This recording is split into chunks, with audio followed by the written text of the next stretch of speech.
Crystal Tower information, Whiskey 2153 Zulu, wind 060 at 5. 076 Mike Juliet, this is Farce radar contact. Hazardous weather information from Minnesota available on flight service frequency. You've dialed in the Flying Midwest podcast, connecting aviators from across America's heartland,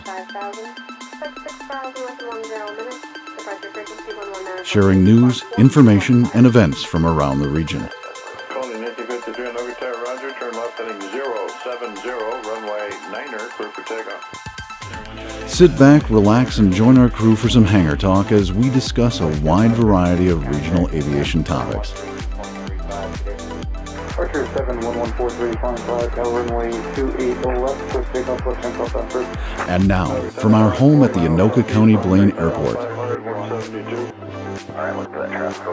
our checklist is complete, and we're ready for departure for another episode of the Flying Midwest podcast. Contact departure on your flight. Welcome, everyone, to this episode of the Flying Midwest podcast. My name is Maddie, and I am here with my co-host, Badger Pilot. Hi, Maddie. Hi, Badger. And Jim. Hey, Maddie. Really excited for this episode. I think it's going to be really cool.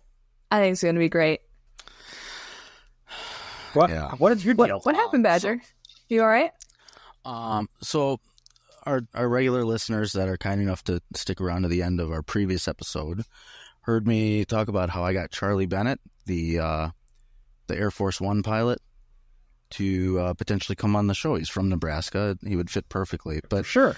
apparently flying the president around the world is more time-consuming than we realized, and I guess he's got a prior commitment, so I did reach out, and we found somebody who has no prior commitments, so we got the one and only Bryan Turner from Just Plain Silly. Oh, yeah, that guy's got nothing going on. We can talk to him. Yeah, I mean, absolutely. it's a bit of a downgrade, but it'll still be fun. We can make it work. It's mean. I think so. Speak for yourself with I hope downgrade, so. Maddie.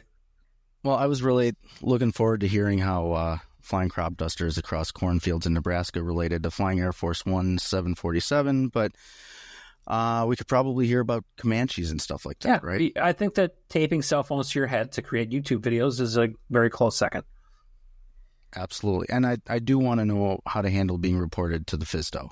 So, We've covered that Very before, important so I'm sure he's got news stories. yeah. Okay, so we've got Bryan Turner today. Yeah, so let's jump into some news and events before we get to our interview with Bryan. So joining us for our news and events section in this episode, we are thrilled to welcome back the one and only Bryan Turner in a Read and React segment that we're going to call Turner's Twist, a just plain silly ride through this week's aviation news. Thank you for having me. Oh, it's always a pleasure, sir. Take it away, Andrew. All right, story number one. And we're talking about unleaded aviation fuel alternatives. So there's a new competitor in the mix of unleaded aviation fuel. Startup company Puffy Fuels has announced plans to release their new Peeps Marshmallow fuel alternative in the spring of 2025. The stable and efficient burning characteristics of the popular Easter treat were discovered after a microwave experiment was left unattended for a little too long. The original launch date of fall of 2024 had to be delayed, however, as the FAA expressed concerns that early tests showed caramelization of the sugars, effectively fouling the spark plugs. During his press conference earlier this week, Puffy Fuels president, CEO, and company dietitian Jimmy Thickums explained that the combination of marshmallow, sugar, and other artificial chemicals and colors was a perfect recipe, and the exhaust is a pleasing puffy cloud of carcinogenic cotton candy. Despite the outcry from some California lawmakers, Thickums was quick to point out the benefits of his new fuels, stating, "This may or may not put cancer in the air, but hey, at least it's not leaded." I'm familiar with this. This is a true story because they turned the Peeps into the fuel. And I saw that news story. The headline was just that he has risen, about the first pilot who managed to use it to take a airplane. Oh, that's awesome. Oh, that's too funny. Ladies and gentlemen, hold on to your seatbelts as two major aircraft manufacturers are gearing up for a legal showdown over design issues. In one corner, we have Boeing, a giant in the industry, facing off against none other than Cessna Aircraft. Now, many of you are likely familiar with Boeing's recent challenges involving the 737 door plug, an issue that gained widespread attention in the media after one such plug unexpectedly opened in flight and departed the aircraft. The incident sparked concerns and prompted a closer look at the design of these critical components. But here's the twist. Cessna, known for its prowess in the aviation world, creating one of the most famous aircraft of all time, the Cessna 172, has taken to Boeing to court, boldly declaring, "Doors coming open in flight is kind of our thing." Yes, you heard it right. Cessna is pointing fingers and challenging Boeing's recent struggle, claiming it as part of their expertise. As these aviation giants prepare to duke it out in court, the industry watches with bated breath. The legal battle promises to shed light on the intricacies of aircraft design, safety protocols, and the responsibilities of aircraft manufacturers. More at 11. Selfless trademark, the door flying open in flight. Yeah. Cessna and any plane that I've ever flown. I don't think I've ever flown a plane that at some point the door hasn't come open. Huh. It's really interesting you mentioned that because there is a follow-up to the story. In the wake of the 737 MAX door plug incident, questions have been brought up about aviation safety researcher Bryan Turner's credibility. Turner, who gained attention in 2021 for his study on open aircraft doors, claimed occupants would be sucked out. However, the recent 737 incident, though alarming, didn't result in any such scenario. Now, some aviation safety experts are dismissing Turner's findings as ridiculous, even questioning his legitimacy as a researcher. The industry buffers with skepticism as the clash of opinions continues. How do you feel about that? I feel, well, so my research does come from cinema predominantly, and I challenge you to find a movie where doors come open in a plane and people haven't gotten sucked out. And I don't think they could just make the stuff up. So I don't know, man. There's so many movies. The door comes open. Suddenly there's trash everywhere. And sometimes a person, or if it's the more realistic scenario is like a row of seats just goes out the side. I've seen that in movies. So I'm not worried about anyone questioning my abilities as a researcher. Wow. Well, Cessna seat tracks are known for that too. Maybe they'll have grounds for that as well. See, in court. But the thing is, like, if the door comes all the way open, you're going out. But like your sense of the door when it comes open, every plane I've flown where doors come open, it's a crack. You're probably okay if you're buckled in, but if the door comes open, you're gone. It's like a door plug on a 737. Got it. Same thing. Yeah. The news isn't going to tell you about the people that got sucked out of that plane. Oh, they did. Okay. Yeah, it's a cover-up. It's fake news. Yeah. So what happens is actually a lot of people, I didn't want to tell you guys, but a lot of people got sucked out of that plane. Just it's like a line of lemmings just shot out the side. But they didn't show that footage because it would be horrifying. So what they did was they tried to soften the news a little bit. Okay. So people on the ground saw it. It was awful. Because the media has never been about instilling fear in people. No. They're just the kind of... or sensationalism. Never. Yeah. Only real news here, folks. Yeah, that's why I'm here. That's why you come to the Flying Midwest podcast for real news. So speaking of real news, this one comes out of the University of North Dakota's aerospace program, as they've announced its new student pilot commuter program made possible by its new fleet of Airbuses. No, we're not talking about Boeing's competitor. We're talking about school buses retrofitted with wings. The pilot program will begin with the so-called short buses for regional students and plans to grow programs to a nationwide long-body Airbus in the future, possibly even putting wings on limos for corporate partners or on a Chevy Express van for cargo. The planes will have features familiar to bus riders, including stop signs for spoilers, side-swinging doors that may or may not stay on, and an angry driver. The fleet will be the first passenger airline run entirely with experimental aircraft, as FAA certification will be completely impossible due to the lack of seatbelts. I think you're going to have the same problem, though, you have with the Cessna and the Boeing, because if you've ever been in the limit at sunroof, you're going right out the top, the buses out the back, the van out the... But there's too many doors that can see all these vehicles. You're going to have students just raining down on top of people at the local fall school. You can't have that. But I support it. I think it's a good program. Well, they could probably take off of Cirrus then and just give the students all parachutes, and that's how they land. All right, up next, we've got some groundbreaking news from the FAA that's set to revolutionize the way pilots communicate in the skies. This summer, the FAA is giving an official nod to a set of familiar radio phraseologies that have been circulating within the aviation community for years. In a surprising move, the FAA acknowledges the inevitable and embraces these popular phrases, stating, "You're going to do it anyways, why not put it in the regs?" Among the highlighted for green light are the playful "got 'em on the fish finder," a phrase used by pilots to signal that they can maintain separation by use of their iPad and have no intention of looking for traffic. But that's not all. The more casual "with you" gets formal recognition, promising communications more effective between air traffic controllers and pilots during initial contact. And my personal favorite, those seeking clarity in busy airspaces, the well-used request, "any traffic in the area, please advise," is now officially endorsed. The FAA's decision is a nod to the practical language used daily in the aviation world, bringing tradition and regulation together for smoother, more efficient dialogue. I think it's a good idea, and I think you should bring back left final. I'm hearing a lot of that lately. Oh, you know what? I don't think that one made the cut, but I know that I would have advocated for that. I heard the best radio call today. I was out at Bridgeport in west of Dallas, and this guy goes, "I'm departing the area to the right," and his instructor goes, "And it's going to be a downwind departure to the south." I want to start doing that. I'm going to go left. He's on this student. He was in a Seminole, but I was like, he's in a Seminole. He's got to be working on his multi. But yeah, you know that he's like, "I'll be departing to the right." My student received clearance that was to the west, but he said to the left and promptly started a left turn. And I'm like, "Sir, I hate to break it to you, but we're already going the direction you need to be going." But I appreciate the creativity. Looking to diversify their portfolio and expand their client base, kit plane manufacturer Vans has a new RV coming to market. Officially known as the RV50, this design isn't like anything Vans has actually made before. In fact, it's not even an airplane.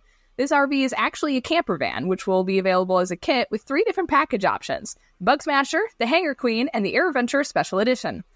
The Special Edition will come equipped with the spray shower, an F-16 sound machine, and an Abgas-scented candle to truly have that Air Venture experience, no matter where you go. With the top speed of 85 miles an hour, it's not the fastest in its class, but you'll still be able to beat your neighbor Jerry's Piper Cub. Build it yourself or opt for a factory-assisted build, which is a great option in case you don't know how to put lug nuts on a tire despite being able to fly an airplane. This motorhome will be a fabulous upgrade to your typical airshow tent, and you'll be the cop of Camp Scholler in no time. How do you do an overhead brake in a ground-based RV? How do you get it out of the airport? Yeah. How do you not get a fighting pilot in a van? Should we move on to a couple events? I say do it. Okay, thanks for your approval. Our first event is for all of you flying out of those uncontrolled airports with busy CTAFs. I believe that you've done a documentary on that, Brian, on your YouTube channel. Probably. Yeah, so say goodbye to the days of leisurely radio banter and say hello to the speed of sound with the CTAF Auctioneer Communicator course. Join us for a day of CTAF Communication Revolution. You'll learn how to transform your sleepy Sunday radio calls into rapid-fire, adrenaline-pumping, somewhat intelligible radio calls, sure to grab the attention and envy of everyone on frequency. Seats are limited, but don't worry, if they fill up, our instructors will sell them to the highest bidder. More information at speedcomaviatorpros.com. Quick disclaimer with that, they are not responsible for bewildered fellow pilots, confused controllers, or unintended radio call races from your newly found communication skills. I probably once a month I get slow down. That's like my worst. I've always been told I talk fast, and so now I'm intentionally, like, before I make a radio call, I'm like, okay. Mostly because I don't want it in the comments on the videos, like, you talk too fast, no one knows what you're saying, and so I'm like, she's speak. Are you teaching this course then? Or? Yeah, it's if you got the money, I'll teach whatever you need. Okay. feel like that's a theme I've heard before from you. Yeah. Aviators, brace yourself for the METAR AF tailwheel versus nosewheel fly-off. This event at Northwestern Regional Airport sets out to answer once and for all, does a tailwheel really make you a better pilot? No. Join us for the hot-pounding display of aviation skill with events like the fuel pump taxi, precision porpoise landings, and breathtaking ground loops. Don't forget to stay for the wheelie showdown, the grand finale where pilots see and keep their respective wheels in the air the longest. So, rev up your engines and join us for the tailwheel versus nosewheel fly-off, where the skies are friendly, but the competition is fierce. That's awesome. Did you? I know I'm moving the fourth wall or whatever. Did you? Who wrote all this? Did you guys individually just write this stuff? We just came up with this. It is a collaborative effort. Andrew wrote a couple, Maddie wrote a couple, I wrote a couple. So I did the events. Let's see. We'll go through real quick just for the sake of funsies here. It makes me mad because as you're talking, I'm like, oh, I've got a great punchline, and then you got like as soon as you said Boeing and Cessna, I was like, oh, I need to bring up the doors. Like, no, of course you did it. Like, yeah. When it got on deck, and like, oh yeah, then okay, okay. So Puffy Fuels was Andrew. The doors and the follow-up with that was me. UND was Andrew. Radio Phraseology was me. Maddie did the Vans RV, and then I did the 2 events. With all of that out of the way, we're going to move on to our next segment, which you may or may not have heard before, Brian. We're doing an event called the Sectional Showdown. Have you heard of that before in our episodes or not? Oh, huge fan. No, what is it? All right, so the Sectional Showdown is a section of the program where we talk about a symbology on a sectional and quiz each other. It's a little bit of fun, stump the stupid as far as the different... I'm right here. I can hear you. I know. But typically it's me that they're stumping lately. So so we'll talk about what this chart depiction is and then show you a picture and see if you can guess what this item is on the sectional. So so with that out of the way, we will move into the Pilot Quarters Sectional Showdown. Okay, so for this episode of the Sectional Showdown, Brian, I wanted to give you home field advantage. So we're going just to the north of Dallas to Ray Roberts Lake. You're familiar with it? I fly over it daily. Almost daily. And so you should be familiar with the symbol because it's just to the northeast of Ray Roberts Lake. And I'll share my screen so you can see it. And do it, because if you needed me to pull out a sectional right now in mine, I was going to be like... Oh, no, we got you. We got you covered. Hold on. It's a tricky word. It's round. And this is a good opportunity, too, to tell our listeners to log on to our Facebook page, and we'll post this as well. So look to the northeast of Ray Roberts Lake, and there's a magenta kind of like squiggly spiral, almost looks like a shock from a car. Yes, I see it. Okay. What does that symbol mean? 2 things, actually. There's that area has a lot of snakes, and they're poisonous. And so in Texas, a lot of the ongoing joke is very flat here. And so, like, if you have an engine out, there's a lot of places to land where you want to avoid areas like this, because if you crash the plane in this particular field, I think there's probably another symbol off to the right that lets you know it's going to be water moccasins. But it's really, really bad news. So I would say basically it's better to just go for the water or anywhere else but that. I hate snakes personally, but that's what that is. There's a high population of snakes in there. Okay, that's interesting. That's not what I would have guessed. No, but it's true. It's true. It's not enough to guess snakes. You know that movie Snakes on a Plane? You know how they got on the plane? Yeah, that's right. Landed there. They load the plane, and guess what happens? Snakes like cool, shady areas like planes. So that's what that is. Don't even look it up. That's what that is. I don't plan on it. I trust the expert. Yeah. I'm not gonna look it up either. Okay, so there'll also be 2 squids that are connected at the hip. Sometimes they'll have 2 sea creatures that are connected, like a Siamese tentacle situation here. But usually they'll be oriented north up if it's the squid. If it's that's a difference. Do you have the north up version, Badger? I do. Okay, let's maybe see that and see if this is the north. Oh no, yeah, no, that's squid. That's the Ray Roberts Siamese squids. You don't want to. Sorry, there's no snakes there. But you can land there because squids are soft and they will absorb a lot of energy. They're squishy. So if you stand like that, you're gonna be fine. If you see sideways, you're dead. So the hard thing. Well, this is why I tell people to fly north up instead of track up, because everybody would rather land on a pile of squids versus a pile of snakes. That's that is. Yeah, I'm sorry. I'm an expert. It sounds logic going on, and I'm real good. Yeah, you are top shelf with that response. I would tell you that for a second I was like, I've flown over that area a lot of times. I've never seen that. Oh yeah, we did kind of give away what happened there with having different versions, didn't we? Yeah, we sure did. Well, it's different versions of the sectional. I think it's based on time of the year, by the mating season of the squids. The squid last winter. Yeah. Okay. Lunar phase. They're summer squid. Yeah, so and I think that's the importance of why the FAA updates the sectionals as often as they do. That's exactly right. And they're migratory. Sometimes they go to the different lakes. They're freshwater squids, and so sometimes they'll move around. But Okay. they're keeping us You know. Well, is that a correct answer or is that a wrong answer, Badger? What do you want to go with this? Are we going to accept that answer? Or? I don't know. So the original one, He's so confident. he was so close too, and yet had the exact opposite answer. So he said you don't, if you have an emergency, you don't want to land there because of all the snakes. But that's actually a high volume emergency descent practice area for your emergency spirals. Do you live in the area or do I live in the area? Maybe in your area, that symbol means what you said. But in Texas, the symbols mean what we want them to mean. Yeah, okay. That makes sense. For a second, for like literally 30 seconds, I thought it was real, and I was like, man, I don't remember seeing it. You guys got me. Awesome. Well, thanks for playing along with the Pilot Quarters Sectional Showdown, brought to you by our friends at Pilot Quarters. Check those guys out, pilotquarters.com.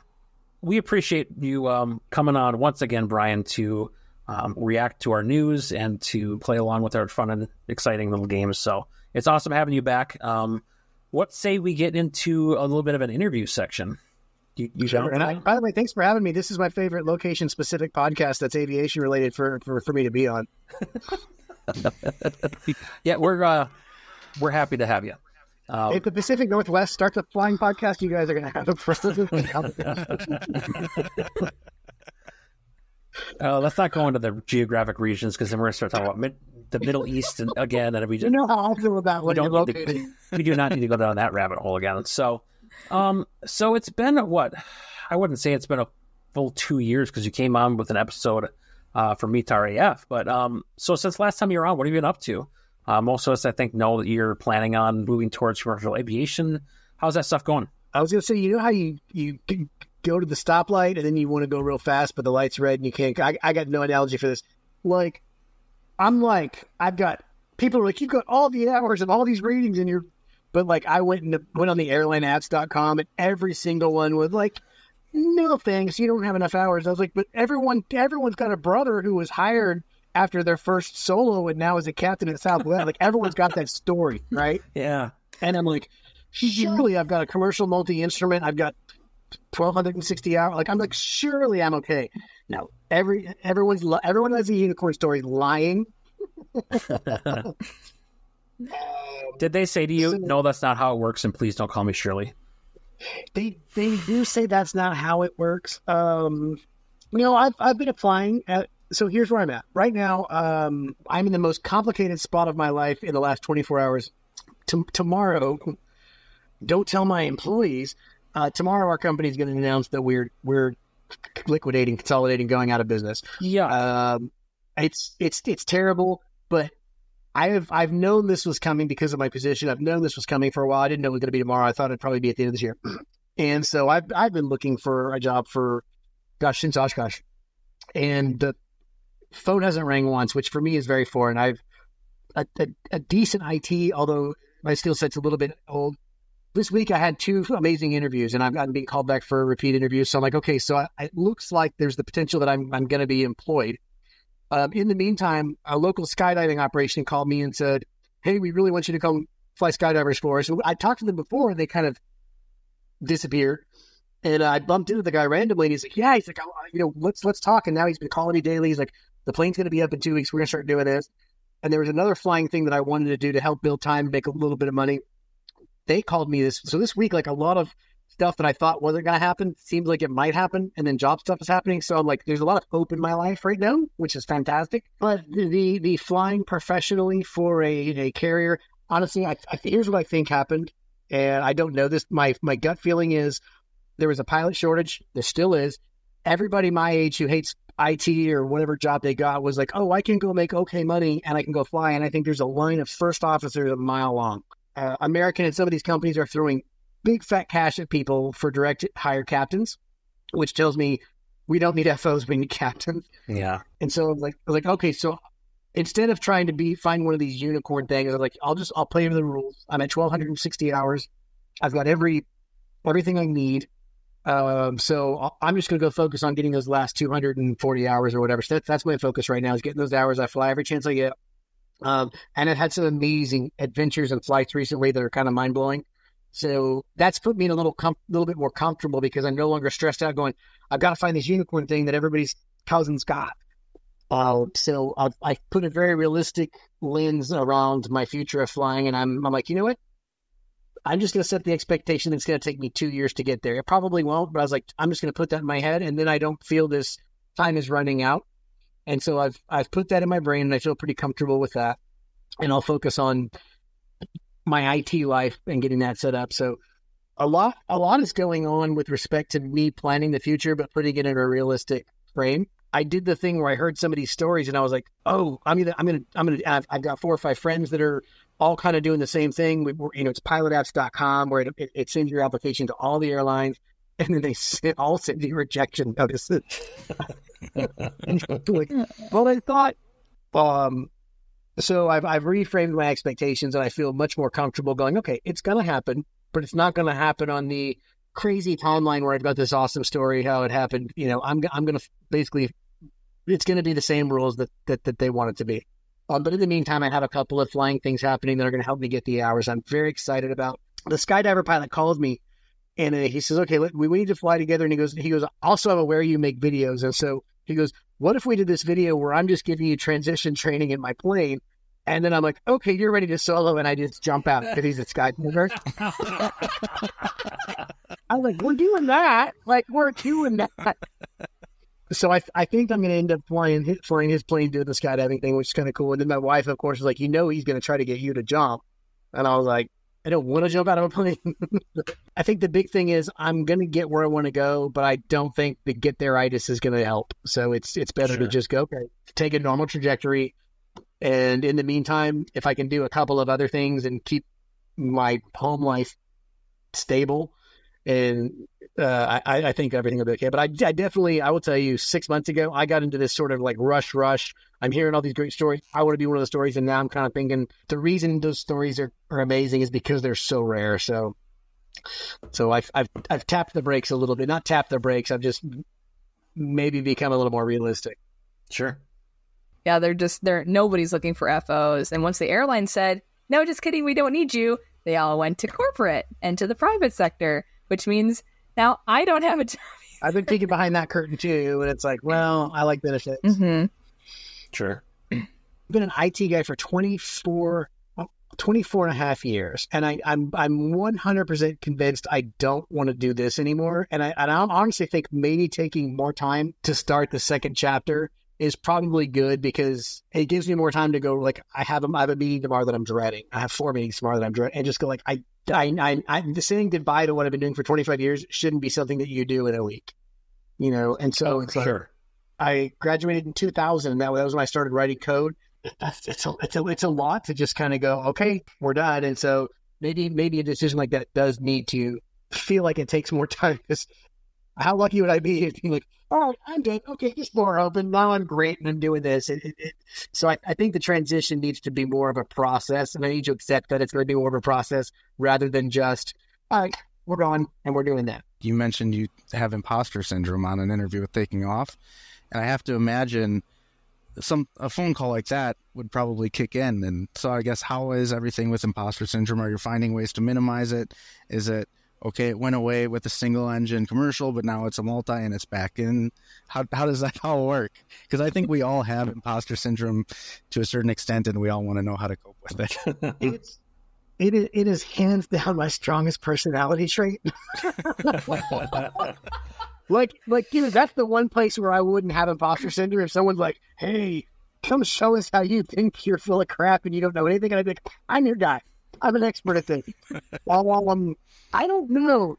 You guys are probably younger than me, but not so Maddie, I think you're significantly in back. So Jim, I think you and I might be close to the same age. We're closer, man. Did you guys ever think, you look at your parents and you're a kid and you think, okay, well, one day I'm going to be a grown up. And I still don't think that. So I thought one day I look at my dad, and my dad is my dad. He's a professional. He's a grown up. He's done all these things, and he owns his life.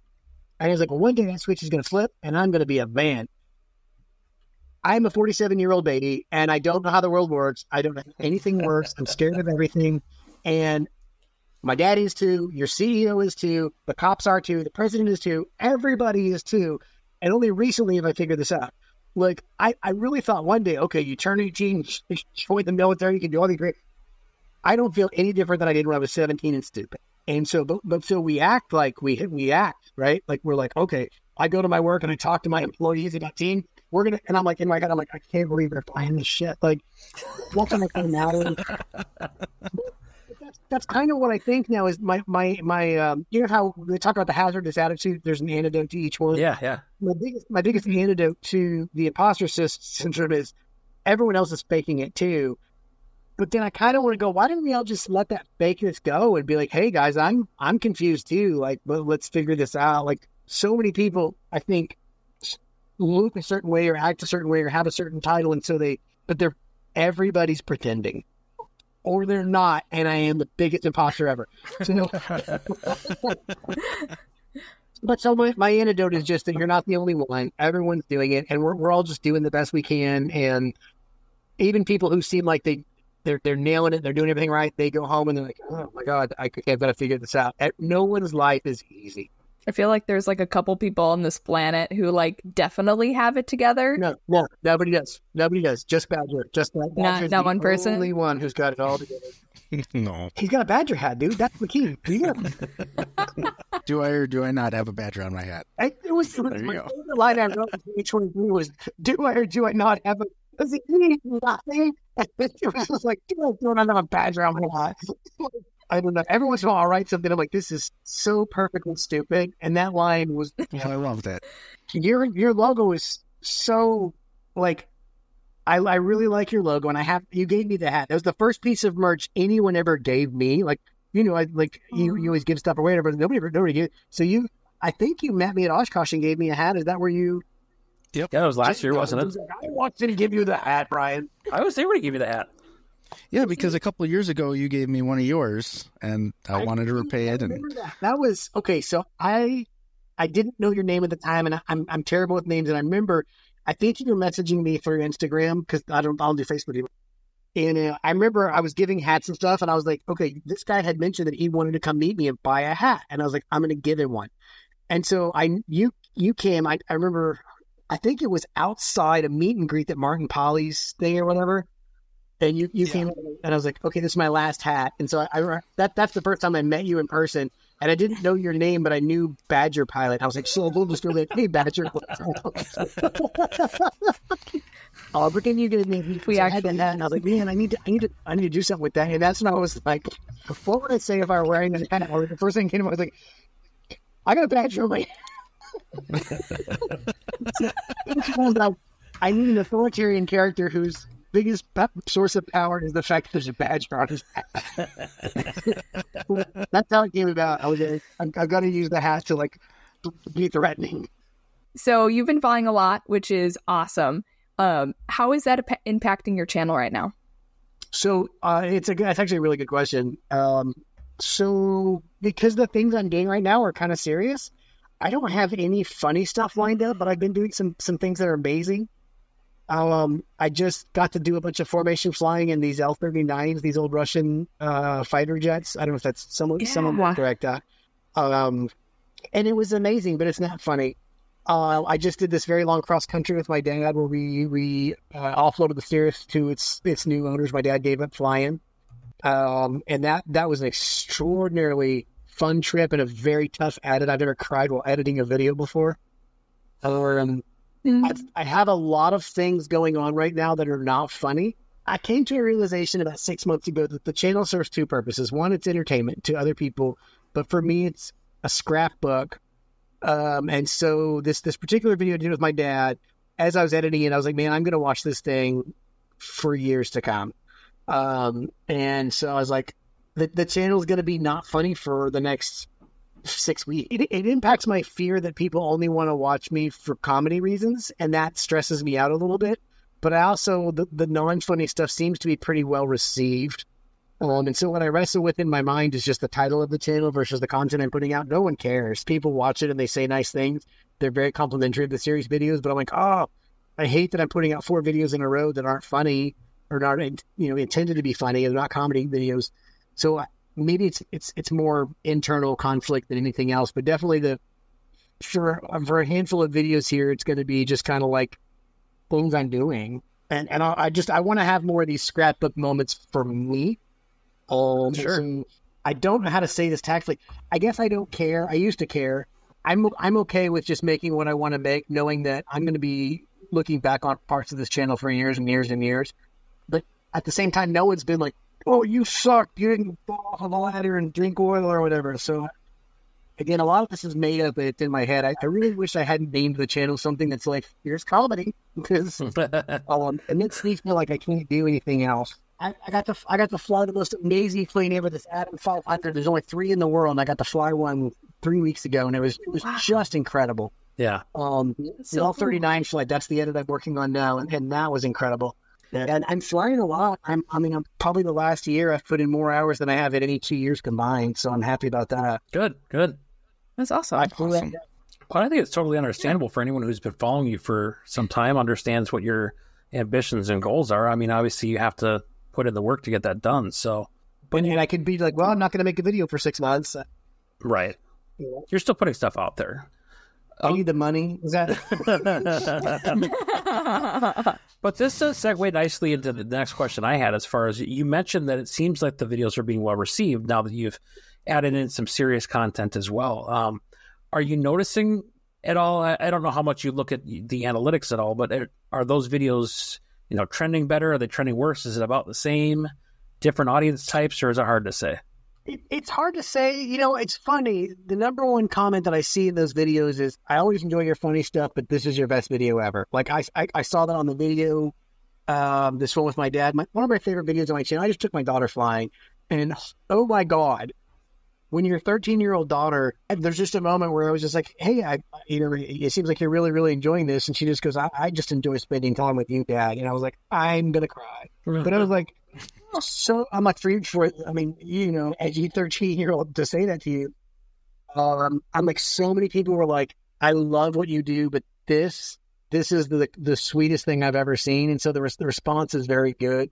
I work really hard not to pay attention to analytics, and I have a few people in my life that work really hard to go, "Have you seen your analytics?" And I'm like, I don't, because if I start looking at them, then I start trying to play to the audience, and it never works. Yeah, so I'm like, at the end of the day, I was like, I know my channel is my story, is what it is, and it's goofy and it's fun, but it's going to document this journey from a guy who got a plane 10 years ago and was being a goofball idiot and somehow transitioned into potentially a flight instructor and then a professional pilot. And it's going to be kind of like, when you look at this whole book of work or whatever, it's going to be like, man, I didn't see that ending coming. This whole M. Night Shyamalan, like, that guy? Like, and in the meantime, I get to watch my kids grow up, and I get some different things in the mix too. So right now, if you talk to me 3 months from now, I might be like, "Man, the views are down. I don't know what to do," and no one likes. Right now, I don't care. I'm very happy with the channel. My favorite thing, this last video I did with my dad. My dad's texting me, and he's like, "People are texting me." He goes, "People are texting me, and they're like, 'Hey, I'll take you flying anytime.'" And like the Serious Owners and Pilot Association is like sending him messages saying lots of respect for you being able to make this decision. And like, so it was really cool to kind of give my dad a little piece of this weird world or whatever. He seems to be enjoying it. I really, really enjoyed that flight in that video. So emotionally, I'm very satisfied. If you have it, people will come and watch you no matter what you do. And I think you are a very charismatic and fun person to, I guess, observe and interact. But under the zoo, Maddie. Yeah, please do not feed the Bryan. I think your content is fun and well thought out and goofy. I think of some of the little things that you've done over the years that just get me giggling. Still, just like off the top, but you're very fun to interact with. Clearly, like, we've had you on the podcast a few times despite us being in the Middle East and you're from the South, but or I'm sorry, the great state of Texas. But you have a personality that people want to watch because you're fun, and imposter syndrome aside, and that I do too. So I know. I mean, no one here knows that I have to write you a check for saying that later, but you and I know. And thank you. You said it exactly as I wrote it. No problem. I can read scripts great. The blooper reel would beg to differ. Yeah, that's true. Ooh. Yeah, but to Maddie's point, I mean, even in your serious videos like this last one with you and your dad delivering the plane, like there were some funny moments in there too, even though it was a sentimental and it was a sweet video to watch. I forget what your dad said exactly, but he said something that I almost spat my coffee out. So even the serious ones have their comedy gold moments. God, there were so many things on that flight.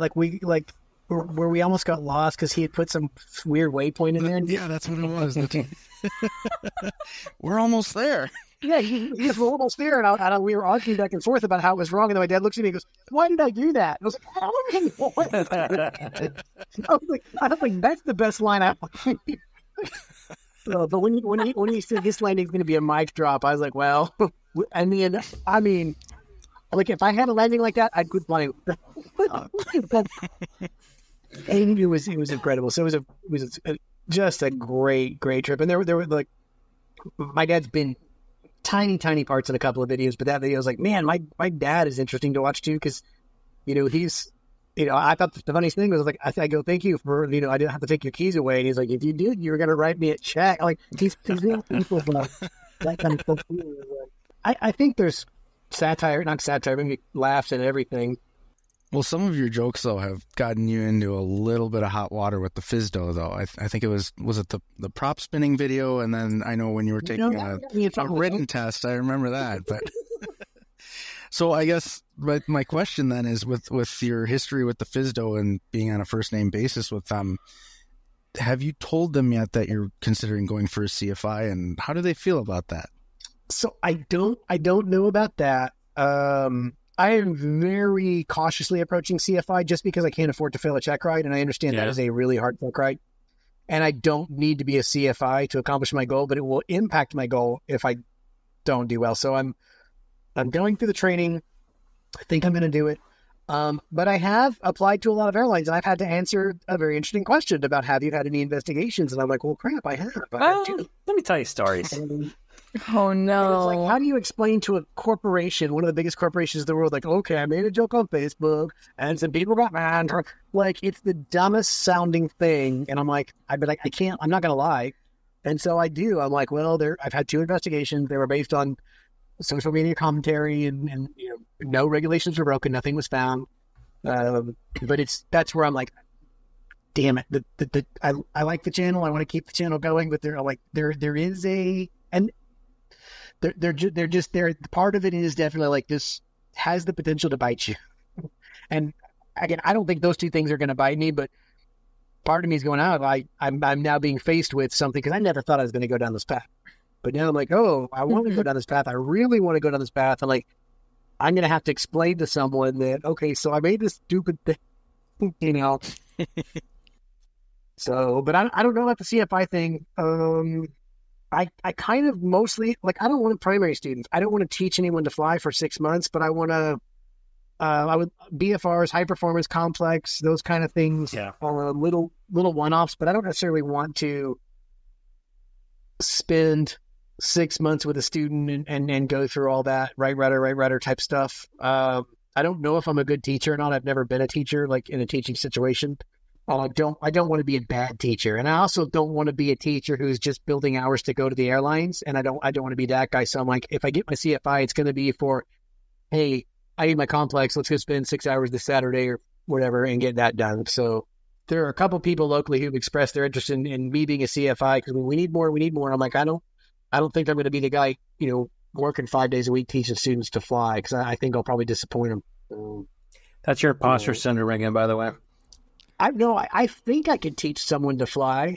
I just don't think I can commit to teaching someone to fly. Oh, okay. Okay. I think you should do it anyways, just so that, you can start your videos as, by my students, I mean my flight students, because I'm a CFI. So, so take that, all you FISDO reporters. That's on my bucket list, just to be able to say it to the camera one time. And by students, I mean my students that I teach to fly for money. Little seniors.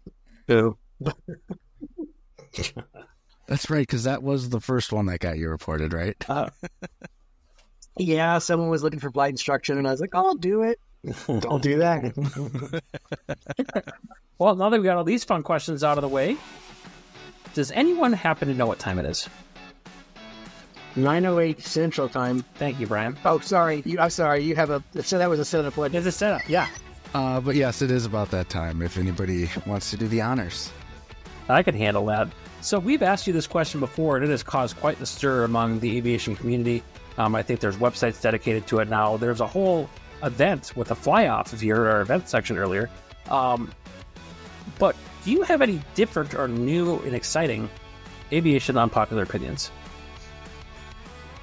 Bernoulli has almost nothing to do with flight. Ooh. Oh, please, Mr. CFI candidate, please say more. One CFI candidate says to another. Yeah, that's how I know. Everybody on a little video screen here was told that planes fly because of the Bernoulli principle. Yeah.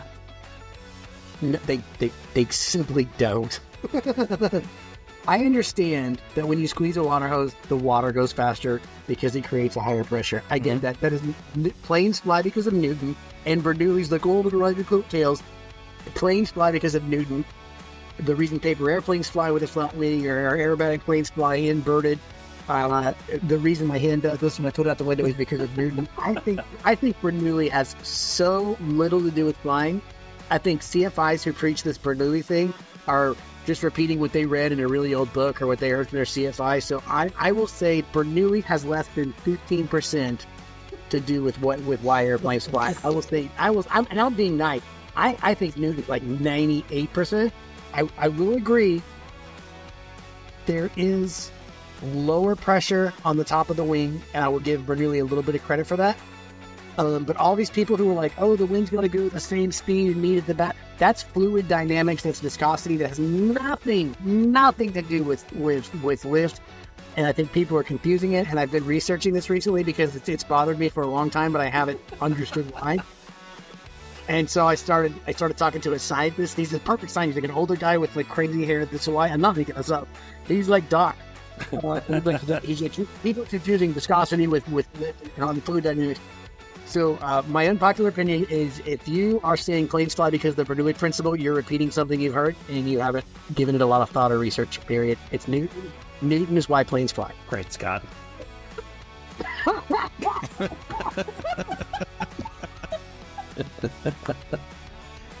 Drop the mic after that one. Oh, good grief. What do you guys think? About that specific issue? It wasn't an issue until just now, by the way. I just made it an issue. You're not alone. He's not, huh? Are you with him on this camp, Maddie? Are you going to go challenge the FAA? I think Bernoulli gets way more credit than he's due. I am, however, not a physicist.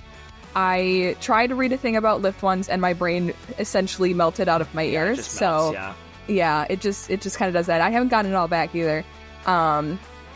If you look at a boat on top of the water, there's no Bernoulli there. It just and the boat stays up. The plane is buoyant against the air pushing against the bottom of the wave. Well, because if you think about it, air is considered, it's like it operates like a fluid. It is a fluid. Air is a fluid.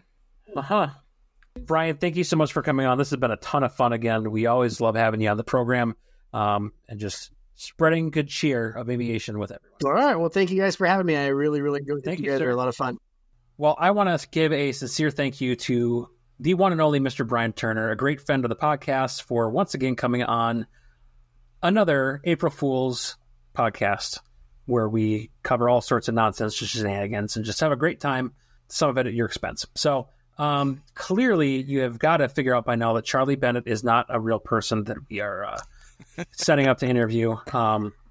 I think that Badger's disappointment was just pure and genuine, but it's just all fake. So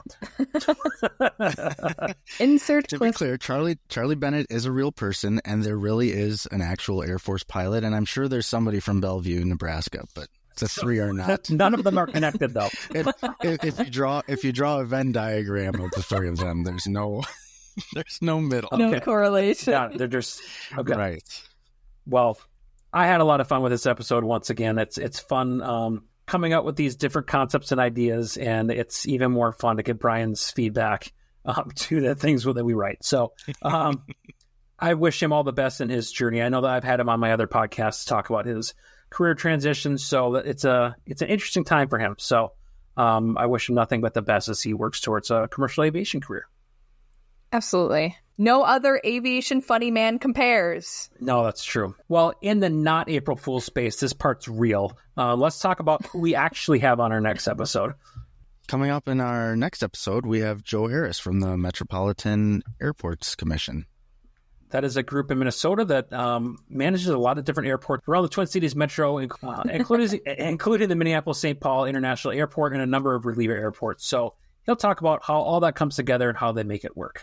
Subscribe, buy our merch, become a patron, contact us if you have something neat to share, interact with us on our social medias. Correct. And all that jazz. All the social medias, or you can reach out to us, flyingmidwestpodcast@gmail.com. Be sure to like, rate, and review, and follow us on all of your favorite podcast players. Check us out on Patreon, as well as fire off an email to us. Get a link to our Discord community. It's free to join, free to use, and there's a lot of great conversation going on in there about flying around the Midwest. And I forgot to yell at you guys in the last few episodes about rating and reviews are really important for helping to get the word out about the podcast. And if you leave us a review, we'll be sure to read it, good, bad, or indifferent, on the podcast. Okay, so we're going back to about a year ago. Since we haven't been reading these, we will start from the beginning. This review is titled, "The Midwest Has It All." Florida just has heat and humidity. Texas is full of tornadoes. The West Coast is nothing but rain and fog. The Northeast is a constant blizzard. Only flying in the Midwest allows you the opportunity to tackle all of these challenges, often in a single month. There's no better place to learn about flying in the Midwest than the Flying Midwest podcast. From local news and events to worldwide impact of Midwest aviators, Jim, Trevor, well now Badger, and Maddie provide a fun and lighthearted banter leading up insightful interviews with their guests. They close the show with the shortest Midwest goodbye known to mankind by giving a simple yet effective "see you." And this is signed by some guy named the Badger Pilot. You sneaky sneak. All right, so that's the last April Fool's gig that we'll do, right? I mean, that is an actual review that exists on our podcast. Yeah. Yes. Clearly, and you wrote it. I left it before I was a host. I might have some different opinions of you guys now that I've got. Yeah. No, You know, we appreciate your early review. Please don't change it. I will not. And so now all of our listeners know what we're looking for reviews, and whatever you put in there in text is fine, doesn't matter, as long as you hit the 5-star rating. But please be nice. We have a lot of feelings as our little Midwest hearts. Thank you again, everybody, for listening, and until next time. See ya. See ya. See ya. Flight 536, contact Minneapolis Center 132.35 today. Thanks so much for joining us on the Flying Midwest podcast. Until next time, podcast service terminated, squawk VFR, frequency change approved. Good day.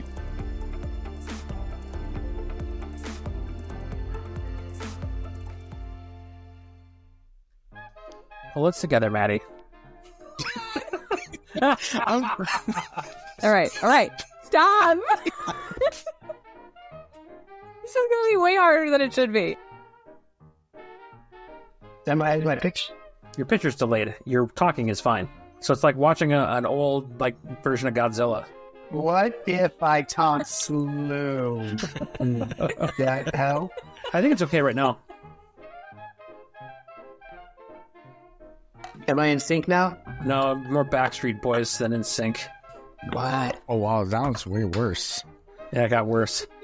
Yeah. It's worse? Yeah. Okay, let me connect. Let me connect to a different internet. Hold on. Aren't you an IT guy? Not a good one. That's why he's quitting. I started off strong and immediately right into a wall. Yep. Okay. That's how it always goes. Am I supposed to play music or something? No, I feel like Andrew's supposed to be saying words now. I'm supposed to start talking, but I feel like you guys can hear everything going on in my house right now. The dogs are running can't hear upstairs. things. The furnace just turned on. A train's going by, blasting its horn like it's a mess. So I've heard none of those things. It's okay. We can't hear your I'm mess. sad we can't hear. That sounds fun. You're flying a lot, which is awesome. Super awesome. How is that? Can I just try that again? You Let's sure try that can. again. Yeah, but make it worse. Make it do it again, but be worse at your job. All right.